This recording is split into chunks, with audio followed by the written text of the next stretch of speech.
You know, when we think about history, it's so easy to just see a list of dates, battles, and big events. But what if the real story, the one that drives everything, is actually found in the words? Powerful words. Words that can literally build a country from the ground up, define what it stands for, and sometimes push it right to the edge. So, that's the big question we're going to tackle. What are those words? The ones that build and the ones that break? We're going to take a journey through some of the most important vocabulary from early American history to see exactly how a nation's story gets written, one word at a time. All right, let's dive in. Every new country has to invent itself, and that starts with new words. I mean, fresh off a revolution, the United States didn't just need laws, it needed a whole new vocabulary to describe its government, its ideals, and its future. First up, a word that feels completely normal to us now, but was absolutely revolutionary back then: inauguration. Think about it. In a world full of kings who ruled for life, the idea of a formal ceremony for a peaceful, orderly transfer of power, that was a radical concept. It was a cornerstone promise of this new republic. Of course, no president can run a country alone. That's where the cabinet comes in. And no, not the one in your kitchen. We're talking about the president's team of top advisors, the experts they rely on to help steer a young, fragile nation through some seriously complex challenges. And right here, you can see that spirit of American innovation starting to take shape. The whole idea of a patent was a game changer.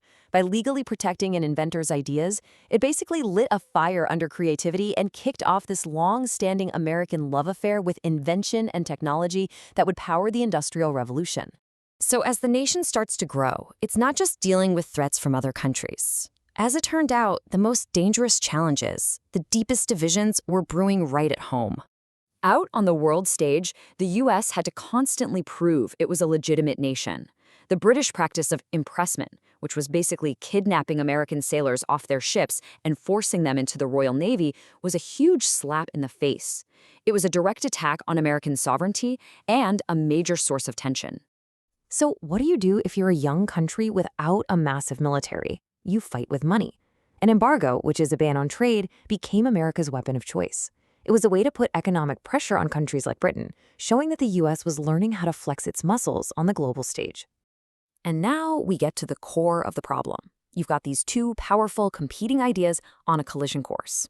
On one side, you have the abolitionists, people driven by the powerful moral belief that slavery was a profound evil that had to be destroyed. On the other, you have the political idea of states' rights, the belief that individual states should have the final say on their own laws, not the federal government. And this is where that political idea of states' rights turned into a brutal reality. States used that power to create slave codes. And let's be clear, these weren't just laws. They were horrifyingly detailed rules designed to control every aspect of an enslaved person's life and strip them of their basic humanity. You can see where this is all going, right? The tension between these two visions for America, one fighting for freedom and the other fighting for the right to deny it, just couldn't hold. The country was stretching to its absolute breaking point. At this point, the time for debate was over. Decades of trying to find a compromise had failed. The country had talked itself into a corner. The fundamental conflict over slavery had pushed the nation past words and into action. And this is the word that finally broke the nation: secede. For the Southern states, this was the ultimate expression of states' rights. To formally withdraw from the Union, it was a monumental, earth-shattering decision. And secession led directly to this: a civil war. A war not against a foreign enemy, but against your own countrymen, your neighbors. It was the tragic, violent, and ultimate consequence of a nation failing to resolve its deepest, most painful division. The war that followed would change America forever. It wasn't just fought with old-school tactics. It was in modern conflict, shaped by new technologies and, even more importantly, new ideas about what this country really stood for. So just to quickly ground ourselves, here's the basic timeline. The war kicks off in 1861. But that date in the middle, 1863, that's the real pivot point. That's when the entire purpose of the war began to change, ultimately leading to its end in 1865. You really can't separate the Civil War from the Industrial Revolution. Case in point, the ironclad. This wasn't just a new kind of ship, it was a floating fortress, a wooden battleship covered in iron plates. It made entire navies of wooden ships obsolete almost overnight and became a terrifying symbol of how technology was changing war itself. But the most powerful word to come out of the war wasn't a piece of technology. It was an idea, the Emancipation Proclamation.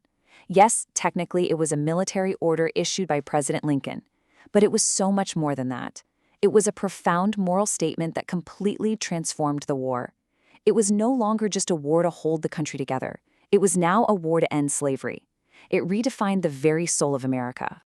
After 4 brutal years, the fighting finally stopped. The war was over. But in many ways, the hardest part was just beginning. How on earth do you begin to heal a nation that had just torn itself apart? So the next era, known as Reconstruction, had 2 massive goals. First, the practical stuff, physically rebuild the South, which was economically and literally in ruins. Second, the much trickier social and political challenge, figure out how to bring the Southern states back into the Union and what freedom would actually mean for 4 million newly freed African Americans. This comparison right here is so telling. Even after slavery was abolished, the struggle for real freedom was far from over. Southern states almost immediately passed black codes, which, if you look closely, were eerily similar to the old slave codes.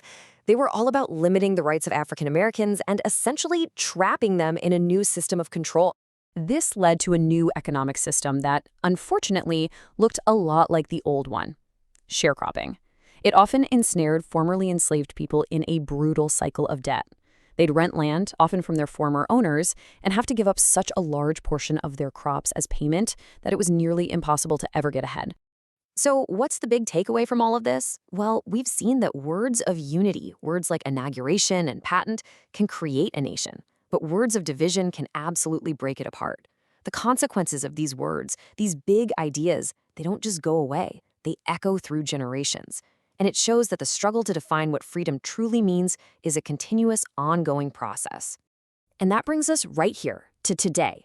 We've looked at the vocabulary that built, broke, and began to rebuild a country. So the final question I want to leave you with is this: what are the words that are shaping our world right now? What's the vocabulary that's going to define the next chapter of this story?